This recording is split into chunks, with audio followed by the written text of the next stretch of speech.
கற்பனையிலே, கனவிலே, சினிமா வசனத்திலே தமிழகத்தினுடைய கட்சிகள் தெரிந்து கொண்டிருக்கிறது. தென் மாநில புறக்கணிப்பல்ல, தென்னிந்தியா புறக்கணிப்பல்ல, தமிழக புறக்கணிப்பல்ல, இதிலே புறக்கணிப்பதாக சொல்லப்படுகின்ற உங்களை புறக்கணித்துக் கொண்டிருக்கிறார்கள் மக்கள். அண்ணன் ஒரு கணக்கெல்லாம் சொன்னாரு.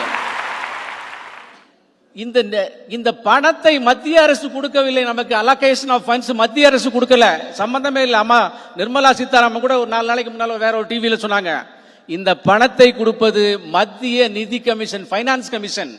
அந்த பைனான்ஸ் கமிஷனுக்கு எக்கச்சக்கமான கிரைட்டீரியா இருக்கு பணத்தை கொடுக்கிறது. அண்ணனுடைய கட்சியினுடைய நிதியமைச்சர், முதலமைச்சர், மற்ற அமைச்சர்கள், அரசு அதிகாரிகள் அத்தனை பேரையும் கூட்டு போய் உட்காத்தி வச்சு பேசி தீர்த்து ஒத்துக்கிட்டதுக்கு அப்புறம் பணத்தை கொடுக்கறோம். ஒத்துக்கிட்டு இங்க வந்து வேற மாதிரி பேசுறாங்க. அது வேற வாய், இது என்ன வாய்?